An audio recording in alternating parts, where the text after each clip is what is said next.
शपथ ग्रहण समारोह में बहुत सारे इंडस्ट्रियलिस्ट आ रहे हैं उत्तर प्रदेश के। उत्तर प्रदेश में लखनऊ में जो शपथ ग्रहण समारोह, उसमें देश भर के बड़े इंडस्ट्रियलिस्ट आ रहे हैं।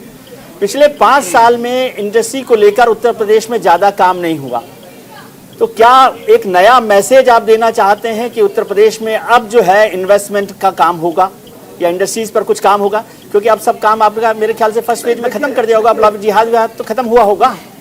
नहीं, हाँ काम तो हुआ है, लेकिन उतना नहीं हुआ जितना हो सकता है, आप ऐसा कह सकते हैं। क्योंकि उत्तर प्रदेश बड़ा प्रदेश है। आपको ध्यान होगा जब अखिलेश जी की सरकार थी तो उनको तो इन्वेस्टर मीट लखनऊ में करने की हिम्मत भी नहीं हुई, दिल्ली में उन्होंने की थी। माननीय योगी जी ने लखनऊ में इन्वेस्टर मीट की, उसके अंदर लोग आए और लगभग 3 लाख करोड़ के जो प्रस्ताव थे वो आए भी, उनमें से बहुत लोग मैच्योर हुए। और आज उत्तर प्रदेश सब प्रकार से ईज ऑफ डूइंग बिजनेस की दृष्टि से, कानून व्यवस्था की दृष्टि से, बिजली की सप्लाई की दृष्टि से, कनेक्टिविटी की दृष्टि से एक आदर्श डेस्टिनेशन है। तो उस डेस्टिनेशन पर आकर्षित करने के लिए स्वाभाविक है कि उनको इस जो कल का महापर्व है शपथ ग्रहण का, उसमें वो भी शामिल हो, उसके अंदर अग्रवाल साहब से प्रदेश के विकास के प्रति संकल्पबद्ध हो। अग्रवाल साहब, मैं विजय जी की बात को ही आगे बढ़ाते हुए बात करता हूं। अग्रवाल साहब, मैं विजय जी की बात को ही बढ़ाते हुए आगे करता हूं। तमाम बड़े बड़े देश के उद्योगपति कल लखनऊ में हमें नजर आएंगे, आप भी वहां पर जाएंगे। जो पिछली बार इन्वेस्टमेंट समिट हुआ था, क्या उसका फायदा उत्तर प्रदेश की आवाम को हुआ, जनता को हुआ? और जब कल तमाम ये बड़े दिग्गज वहां पर आएंगे, बड़े बड़े उद्योगपति आएंगे, जिसमें अंबानी साहब से लेकर अडानी साहब से लेकर बाकी जो दूसरे आ रहे हैं, क्या उसका फायदा उत्तर प्रदेश की जनता को होगा?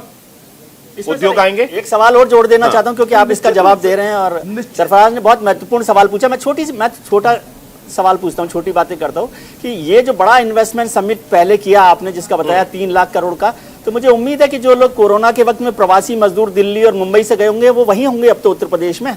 दिलवा दिया होगा आपने रोजगार।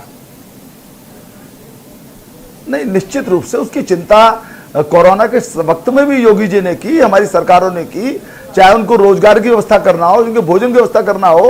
कोरोना का संकट एक महासंकट था, हमको पता है। जीवन पहले सुरक्षित बच जाए इसकी चिंता की, उनको जो राशन पहुंचाया, भोजन पहुंचाया, और रोजगार के अवसर निर्माण करने के लिए जहां सेल्फ एम्प्लॉयमेंट का सेक्टर हमको डेवलप करना पड़ेगा, वहां उद्यमियों को भी आमंत्रित करना पड़ेगा।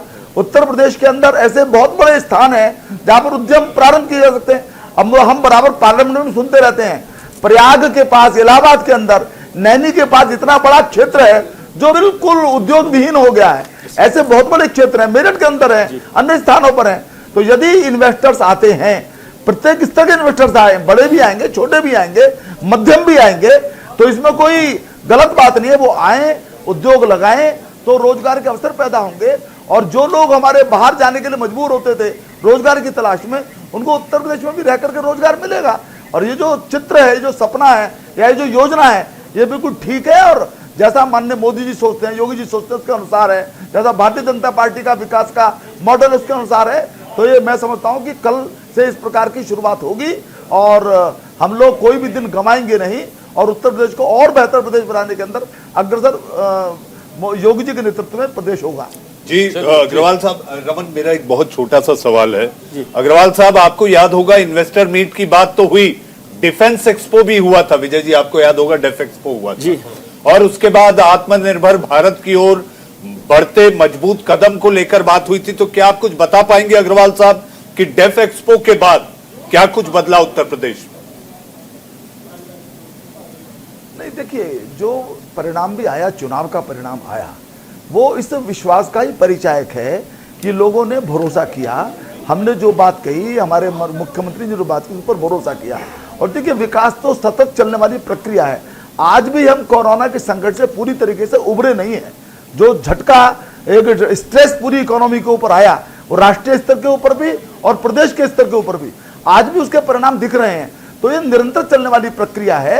एकदम से ऐसा नहीं होता है कि 1 वर्ष में सारे काम हो जाएंगे, लेकिन हम उस दिशा में बढ़ रहे हैं। और आप देखिएगा कि आने वाले 2-3 वर्षों के अंदर हम एक अच्छा परिणाम पूरे प्रदेश के अंदर दिखाई हमको सबको देगा। अग्रवाल साहब, आज ही का वो दिन है, अग्रवाल साहब, आज ही का वो दिन है जब 2 साल पहले पहला लॉकडाउन लगा था। और विजय जी ने जो जिक्र किया कि मजदूरों की उस समय जो स्थिति देखी गई थी, वो स्थिति अब दोबारा ना हो, हमारा मजदूर पलायन ना करे। पलायन यानी रोजगार के लिए वो अपने प्रदेश से निकलकर किसी और प्रदेश का रुख ना करे। विजय जी, आप यही कहना चाहते हैं? बिल्कुल।